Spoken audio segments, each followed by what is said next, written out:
The Malaysian Grand Prix 2025 was meant to be a weekend of triumph for Francesco Bagnaia. After displaying blistering pace, snatching pole position, and storming to victory in the sprint race, Pecco was on the cusp of clinching the main event. But fate had other ideas. In the thick of the battle for the lead, a rare mechanical mishap, a rear tyre puncture caused by foreign debris on the track, brought Bagnaia's race to a cruel end. This wasn't just a loss of points. It was a gut-wrenching psychological blow that tested the resolve and strategy at the heart of Ducati Corse. How did the two most influential figures at Ducati, Gigi Dall'Igna and Davide Tardozzi, respond to this uncontrollable disaster? The answer lies in a blend of cold, technical fury and warm, emotional protection.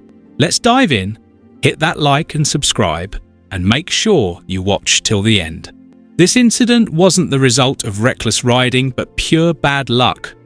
Post-race analysis by Michelin confirmed that Bagnaia's soft rear tyre suffered physical damage, a small hole in the centre of the tread. The puncture caused tyre pressure to plummet from normal levels to around 0.6, 0.7 bars. At MotoGP speeds, such a drastic loss of pressure rendered Bagnaia's Mercedes GP 25 impossible to control, especially under braking and acceleration. Pecco himself sensed the issue several laps before pitting. Grip suddenly vanished, making cornering and acceleration a struggle. Pushing on risked not only the bike but his safety. His decision to retire, DNF, was the only rational choice, yet the loss of a potential 25 points stung all the more given his dominance before the incident. Gigi Dall'Igna, general manager of Ducati Corse, embodies the team's technical and strategic core. His response to the Sepang incident was one of pure frustration, not anger. Anger is reserved for human error or design flaws. A puncture from track debris, however, was beyond his control, a force majeure. For Dall'Igna, this was an anomaly that disrupted perfectly planned data and results. He demands absolute consistency, and a failure triggered by track debris was noise that threw everything off. His immediate reaction was to demand an exhaustive data analysis from his team and Michelin. He wanted to know exactly when pressure began dropping, how rapidly it fell, and whether any other warning signs were missed. For Dall'Igna, failure is fuel for improvement, and this incident will spark deep behind-the-scenes discussions on tyre quality standards and potential protective solutions.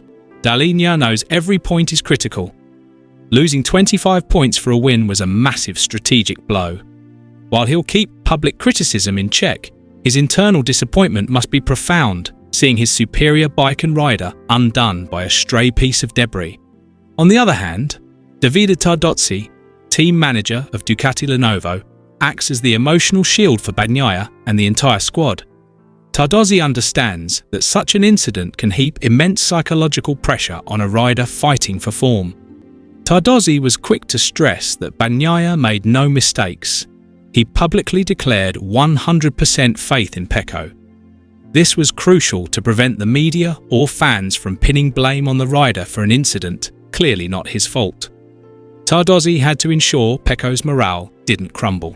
In interviews, Tardozzi likely emphasized that such incidents are an inescapable part of racing, the risk of a punctured tyre, and the priority was for the rider to move on swiftly. He worked to ensure Pecco didn't spiral into negativity from the disappointment. Amid media speculation, always eager to sniff out cracks between rider and team after a poor result, Tardozzi ensured internal communication remained solid and constructive. He bridged the gap between Dall'Igna's technical frustration and Bagnaia's emotional needs. Bagnaia's tyre puncture in Sepang 2025 was a microcosm of MotoGP's challenges, where technology and talent can be undone by random variables. The reactions of Ducati's bosses highlight the synergy needed for success. Dall'Igna rages against systemic imperfection, while Tardozzi embraces the rider to keep his spirit intact. Overall, though this incident cost painful points, Ducati's response, swift analysis, rider protection, and a refusal to point fingers is proof of why they remain the grid's strongest team. But they know this streak of bad luck must end soon. The force majeure failure in Sepang has drastically thinned Bagnaia's points margin in the standings, breathing new life into his rivals. Now, performance pressure will skyrocket in the final rounds. As a racing observer, do you think Ducati should tweak their bike setup, perhaps sacrificing a touch of speed for tyre durability? Or should Pecco revert to a more conservative riding style to guard against unforeseen risks like the one in Malaysia? Or should Michelin shoulder the blame for all these tyre incidents? Drop your thoughts in the comments. Though forced to swallow the bitter pill of a tyre puncture that ended Pecco Bagnaia's Malaysian Grand Prix early, he chose to set aside disappointment and focus on the positives. Bagnaia firmly stated that the Sepang weekend was definitely positive in several ways. This response reflects a champion's mentality, refusing to dwell on a non-finish and instead evaluating progress in performance and bike setup across the 3 days of racing. Bagnaia's main focus was the giant strides he and the Ducati team made with the bike's performance. After grappling with GP25 stability issues on Friday, which even threatened to keep him out of direct Q2 entry, he turned things around. Snatching pole and dominating the sprint race were the clearest signs he'd rediscovered his best feel and speed, a massive leap from the previous round in Australia. Furthermore, Bagnaia defended his early race choice of a medium front tyre.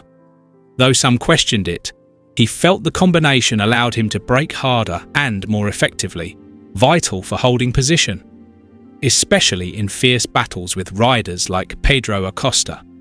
He's convinced that, without the puncture, he had the pace and position to fight for second place to the flag.